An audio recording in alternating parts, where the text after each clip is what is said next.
तो ये पीएफएससी 2025 के जो भी कैंडिडेट्स इंटरव्यू का प्रिपरेशन कर रहे हैं, तो क्वेश्चंस, क्यूरी, डाउट्स जो भी आपके आते जाते हैं, मैं बीच बीच में उनको एड्रेस करता जाता हूँ। प्लस जो भी कैंडिडेट्स इंटरव्यू का प्रिपरेशन कर रहे हैं, ऑब्वियसली उनका तैयारी चल रहा है, उनका गाइडेंस वगैरह चल रहा है। तो कुछ, तो एक तो डेट को लेकर के सम अदर एस्पेक्ट्स हैं, उस पर मैं डिस्कस करूंगा। तो डेट के लिए बहुत सारे कैंडिडेट्स आप लोग मैसेज रेगुलर रूप से कर रहे हो। देखो, अभी यूपीएससी किसी भी चीज को, जो एग्जाम है और जो फॉर्म निकलता है, उसी के बारे में वो आपको पहले से बता करके रखते हैं। लेकिन कब रिटर्न का रिजल्ट आएगा, कब इंटरव्यू लेंगे और कब रिजल्ट फाइनल देंगे, ये सब का तो वो डेट नहीं निकालते हैं। तो जो अभी जैसे देखो, सीएससी का इंटरव्यू जो प्रोसेस है, वो आपका 27 फेब को एंड होगा। फिर देखो, बीच में आपका होली आ रहा है। तो होली के बाद किसी टाइम आपका जो है, यानी कि ये मान करके चलो कि सेकेंड हाफ ऑफ मार्च, ठीक है, आपको रेडी रहना है। देखो, बीच में एक और है, जैसे फॉरेस्ट सर्विस का इंटरव्यू है। तो फॉरेस्ट सर्विस में करीब 450 कैंडिडेट्स होंगे। तो इनका क्या है, जो इंटरव्यू है, यानी कि लेस देन 2 वीक्स में हो जाएगा। लेस देन 2 वीक्स में तो हो सकता है कि इनका पैरेलल भी हो सकता है या आपके बाद हो सकता है, लेकिन कुछ ही ये मैक्सिमम चांस है इनका पहले हो जाएगा।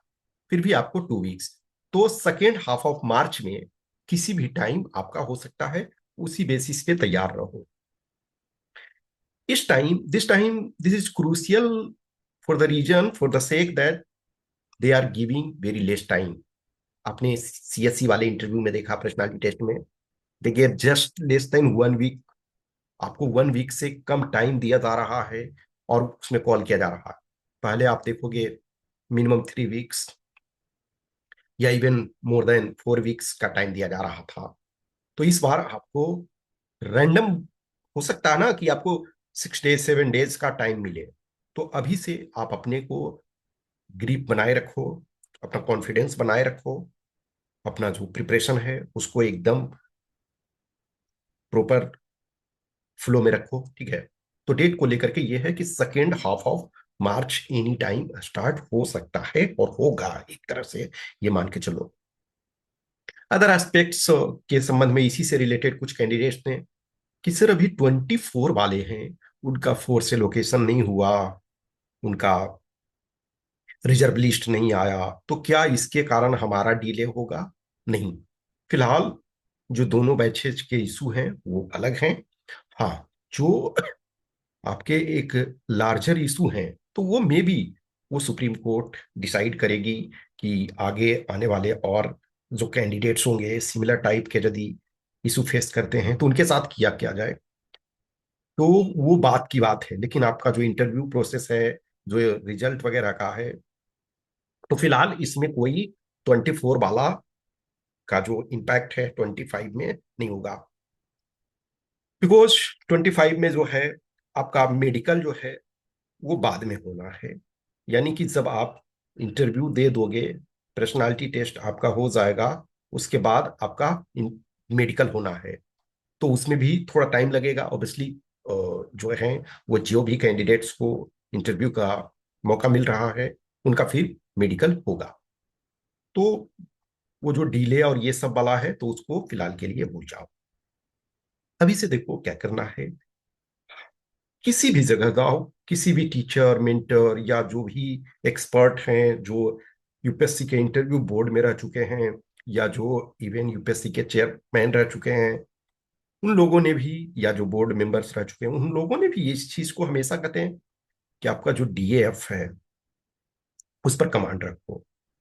जो आपका डीएएफ है वो सबसे इंपॉर्टेंट डॉक्यूमेंट है, और उसमें जो भी वर्ड्स आपके ऐड किए गए हैं, आपने कॉन्शियस माइंड से जो भी ऐड किया है, उसको रेगुलर रूप से देखते रहो। अब कीवर्ड्स में फोर्स भी आ जाते हैं कि आपने फोर्स ऑर्डर दिया है, CSF, CRPF, BSF, ITBP, SSB.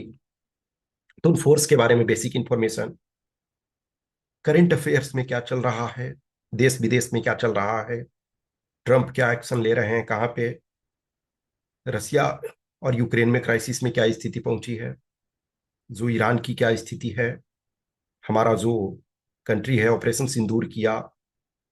तो बहुत सारे जो इश्यूज हैं, बहुत सारे ये एस्पेक्ट्स हैं, वो उनको आपको रेगुलर रूप से देखते रहना है। ठीक है। और जो रेगुलर रूप से आपको न्यूज़पेपर एडिटोरियल वगैरह पढ़ते रहना है, वर्क करते रहना है। एम्बिशन हाई रखो हमेशा। अब एम्बिशन हाई रखने का मतलब ये नहीं है कि रैंडम आप रखोगे। यदि किसी कैंडिडेट को 130 आया है तो आपको भी टारगेट 130 रखना है। आज के डेट में 120 डिफिकल्ट नहीं है। हाँ, ये हो सकता है कि 25 में वो लोग ऐसा करें कि किसी को 120 ना दे, ऐसी पॉसिबिलिटी हो सकती है, लेकिन वो डिस्टेंट ऐसी सिचुएशन है। वंस जब एक बार बैरियर टूट जाता है तो फिर बहुत सारे कैंडिडेट्स को मिलने लगता है। तो आपने देखा 24 वाले बैच में so many candidates go to 120 plus. तो आपको उस लेवल से करना है। आप एक यूनिक हो, आप एक यूनिक पर्सन हो, और आपकी अपनी आइडेंटिटी है। उस आइडेंटिटी के अनुसार जो आपकी स्ट्रेंथ है, जो आपकी ये वीकनेसेस हैं, जो आपके लाइफ के चैलेंजेस हैं, जो आप हो, जो आपकी पर्सनालिटी है, जो आपकी सराउंडिंग्स है, जो आपका एजुकेशन है, जो आपकी अपब्रिंगिंग है, जो आपका अपना पॉजिटिव ट्रेट्स है, उन सारी चीजों पे देखना है।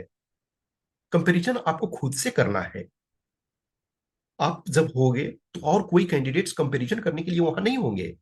ये ग्रुप डिस्कशन नहीं होगा कि यहाँ 5 कैंडिडेट्स बैठे हुए हैं तो किसको अच्छा कहा जाए, नहीं।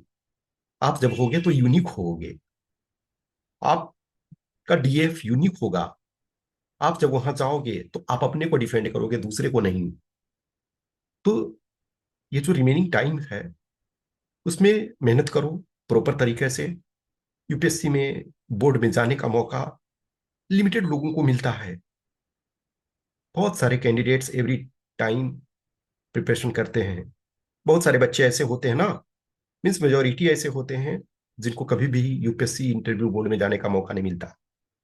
यदि आपको जाने का मौका मिला है तो आप उसमें पूरे कॉन्फिडेंस के साथ जाओ, पूरे प्रिपरेशन के साथ जाओ।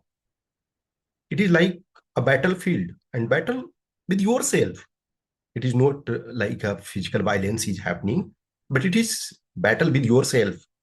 What you have learned, what you have experienced in your life, what exposure you got, you have to show in front of board. Your confidence, your attitude, your aptitude, your decision making power, your other traits like discipline life, empathy, sympathy, your work ethics, and other aspects will be judged by board. Your body language, gesture, posture, everything will be in front of board. You will not carry any notebook, any piece of paper, anything. You will just be present with your body and mind. The more coordination you are having with your body and mind, the better you will be able to achieve. Remember, it is not about your game, it is about their game, and they give you chance to play. And if you are able to play according to their plan, if you are able to satisfy them, if you are able to perform better than their expectation, definitely you will get very good marks. So keep working regularly. It is your journey. Take it seriously, okay? And go through each and every aspects. If you are having any questions, query, doubts, you can message, you can comment, but be serious. Once you reach to this round, you should not take it as casual approach. There are many candidates. Unfortunately, they are getting even 90 marks, even 80 marks. It is true. From their side, they think I did well, I prepared well. But if there is something missing, you have to fulfill the gap. from 90 to 120, the 30 marks gap you have to fill. From 80 to 120, and why only 120? Even 130. If some candidate is getting 130, then you should also aspire.